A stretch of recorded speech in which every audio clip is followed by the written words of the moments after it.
Nah, tagihan pinjol di aplikasi UangMe sudah lewat jatuh tempo. Bingung harus ngapain? Takut data bakal disebar keluar kontak darurat dan disamperin DC ke rumah? Ini faktanya. Resiko gagal bayar di aplikasi UangMe berdasarkan pengalaman pribadi selama galbay lebih dari 500 hari. Simak pembahasannya.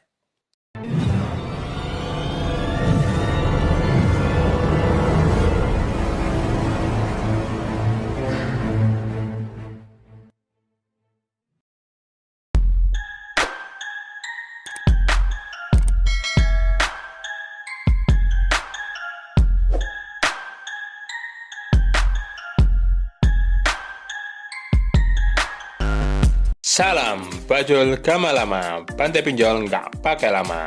Apa kabar sobat bajul yang selalu dihantui DC UangMe setiap saat tanpa henti? Nyantai, semua akan galbay pada waktunya kok. Tinggal bagaimana kita menyikapi keadaan saat kita mulai kesulitan bayar tagihan pinjol. Kalau mau dibawa stres, ya bakal stres. Coba deh lihat cuplikan konten saya yang ini. Di saat nasabah galbay berusaha menghindari DC, saya malah berinisiatif jalin silaturahmi dengan DC UangMe. Wah, saya habis pulsa banyak ini, telepon masnya ini. Iya. Saya habis pulsa banyak nih, telepon masnya. Oh ya udah, saya telepon itu. Jangan dia dah. Sekalian mas, saya sekali lah. Nasabah galbay telepon DC. Yuk, langsung aja kita cek legalitas dari aplikasi UangMe. Seperti biasa, cukup kirim WA ke kontak OJK 157 di nomor 081 157 157 157. Dan didapat keterangan bahwa aplikasi UangMe ini sudah berizin dari OJK alias legal. Ingat, status berizin ini jauh lebih baik daripada yang sekedar terdaftar aja. Karena pasti akan lebih patuhin aturan yang ditetapkan oleh OJK. Antara lain, memiliki alamat kantor yang jelas dan layanan pengaduan. Sehingga bila nasabah merasa dirugikan atau butuh penjelasan lebih detail, bisa langsung hubungin customer care atau langsung samperin ke alamat kantornya. Gimana dengan penagihan DC UangMe? Karena UangMe sudah berstatus berizin OJK alias legal, pastinya para DC UangMe sudah kantongin sertifikat penagihan dari AFPI dan harus patuhi Code of Conduct saat lakukan penagihan, di mana penagihannya harus manusiawi, tidak ada nagih-nagih model DC pinjol ilegal. Nggak akan keluarin kata-kata kotor dari mulut DC, apalagi hubungin nomor-nomor di luar kontak darurat atau bikinin grup WA. Buktinya apa? Lah, saya sendiri sudah galbay lebih dari 500 hari di UangMe. Nggak pernah ada komplain dari kontak-kontak saya di luar kontak darurat yang dihubungin oleh DC UangMe. Karena pinjol legal OJK hanya boleh mengakses camilan, kamera, mikrofon, dan lokasi. Tidak ada minta akses kontak atau galeri HP nasabah.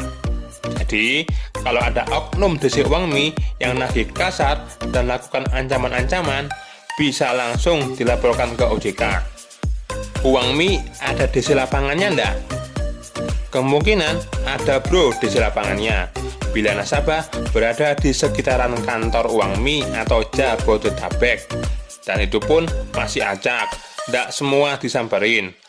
Sedangkan untuk luar Jabodetabek masih belum ada, apalagi untuk area luar Jawa. Koreksi ya bila saya salah. Tapi andaikan DC lapangan UangMe datang ke rumah, tidak perlu takut. Mereka tidak akan bikin onar kok di rumah nasabah. Tidak akan main sita barang. Terima aja itu DC sebagai tamu. Suguhin kopi sama pisang goreng. Tapi ya jangan dicampur garam atau tawas juga lah di dalam kopinya. Ajak ngobrol dari hati ke hati alias curhat. Jelasin ke DC permasalahan kita, kenapa sampai sekarang belum bisa bayar.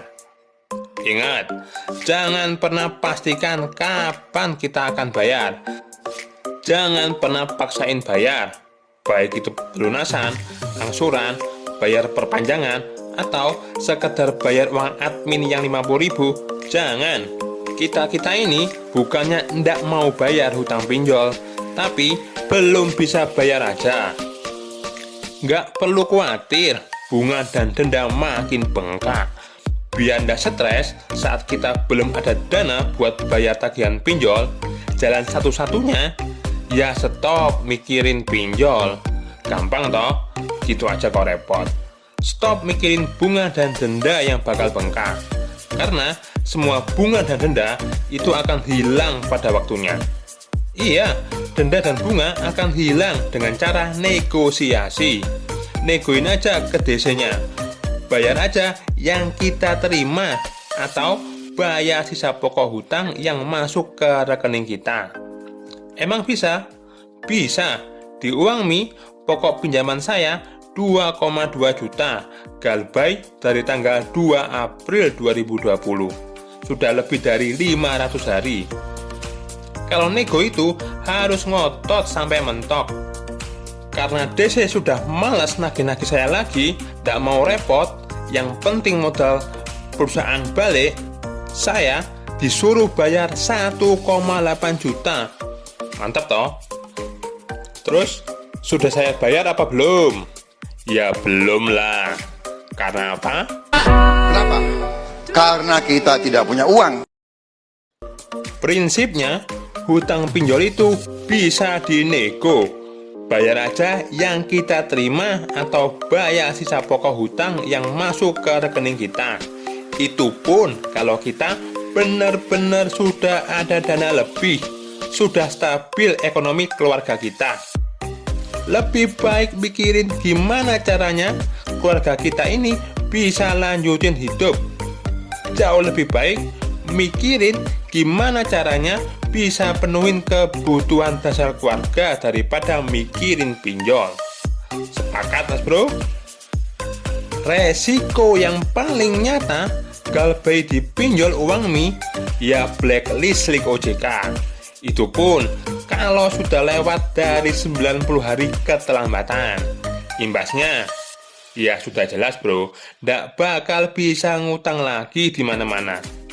Ndak ada resiko akan dipidana atau penjara.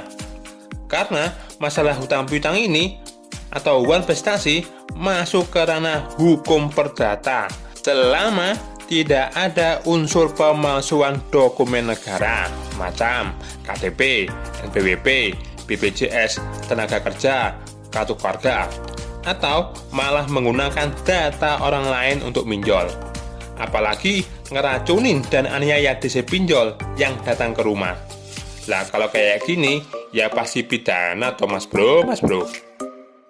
Intinya pahamin dulu apa aja sih resiko galbay dipinjol legal OJK. Kemudian minimalisir dampak dari resiko tersebut.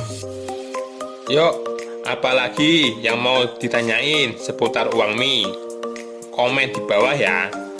Tetap support channel Bajul Gamalama agar orang-orang di luar sana yang masih terjerat pinjol dan bingung harus ngapain bisa dapat sedikit pencerahan dari hadirnya channel ini.